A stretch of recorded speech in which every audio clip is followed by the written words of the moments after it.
but a much more complex interplay of factors. Things like teacher training and skills, the overall school culture, and the way students are interacting with each other, and the technology. Yeah, it's really starting to sound like just dropping a bunch of computers into a school and hoping for the best isn't going to cut it. Not at all. It's about creating an environment where technology can be used effectively, where teachers feel comfortable and confident using it, and where students are engaged and empowered to learn in new ways.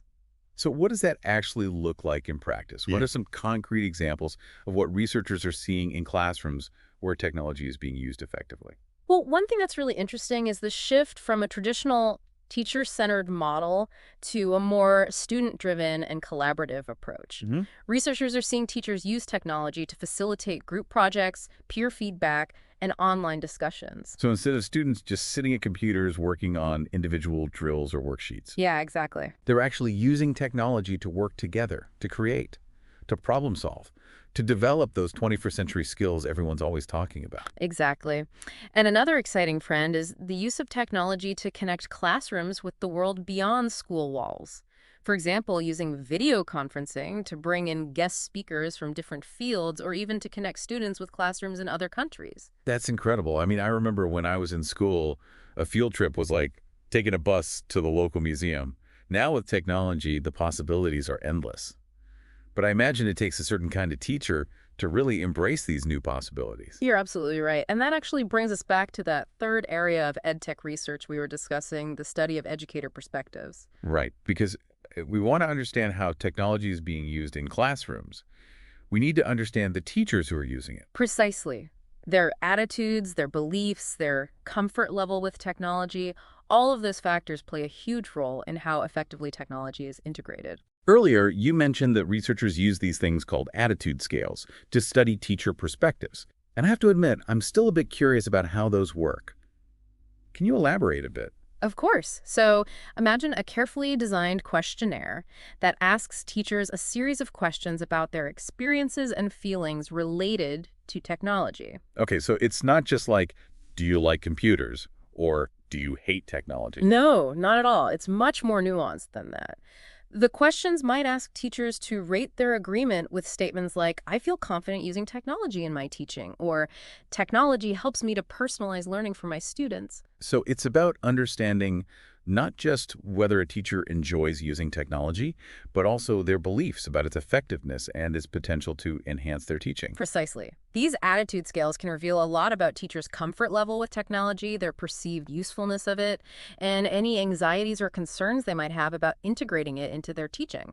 Which makes sense, right? I mean, if a teacher is afraid of technology or doesn't see its value in the classroom, they're probably not going to be very enthusiastic about using it. Exactly. And that's why this research on teacher perspectives is so important. It can help us understand those barriers to technology integration and support teachers in feeling more comfortable and confident using technology in their classrooms.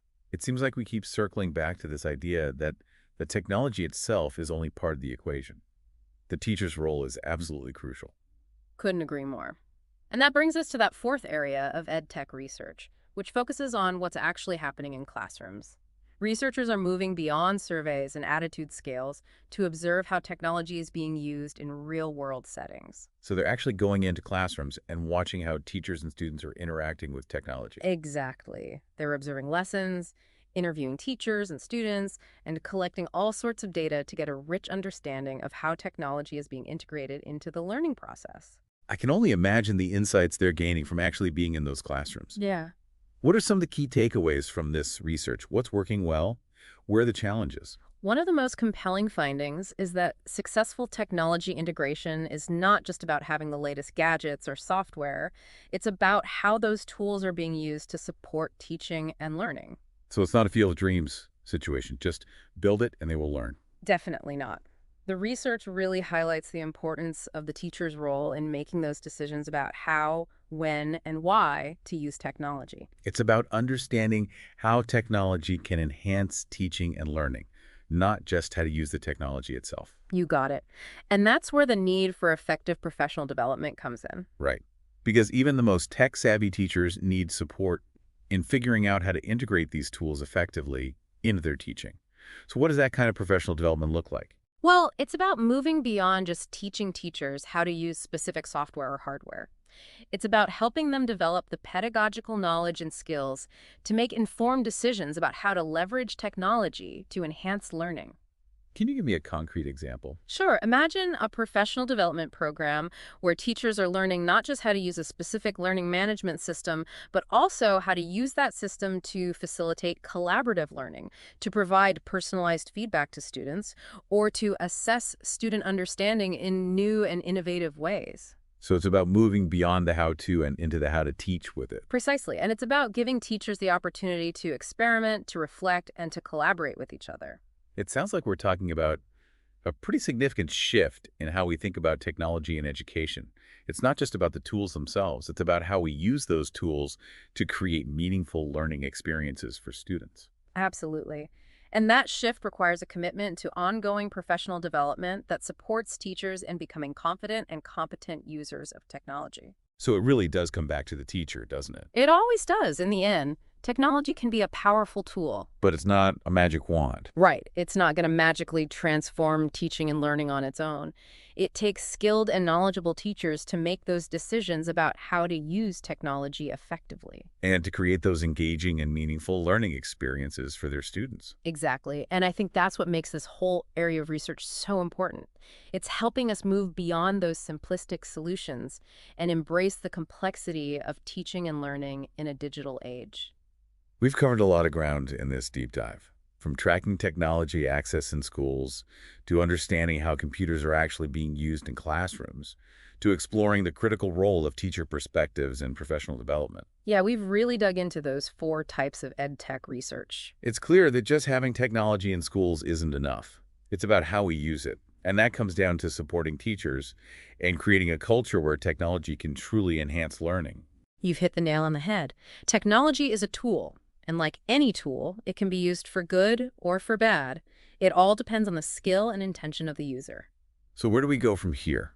What are some of the key takeaways from this research that we can apply to our own schools and classrooms? Well, I think one of the biggest takeaways is the importance of investing in teacher professional development. Not just one-time workshops, but ongoing, sustained support that helps teachers develop the pedagogical knowledge and skills they need to integrate technology effectively.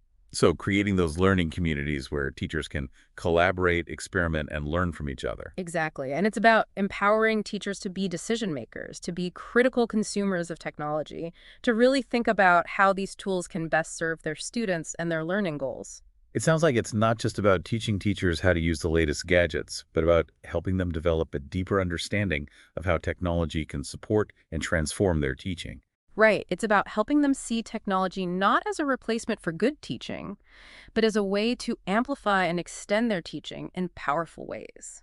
And to create those learning experiences that are engaging, relevant, and personalized for their students. Absolutely. And I think that's something we can all get excited about, the potential of technology to really personalize learning, to meet students where they are and help them grow and thrive. Well, I know I'm feeling inspired after this deep dive. It's really given me a lot to think about, and I hope our listeners are feeling inspired as well. Me too.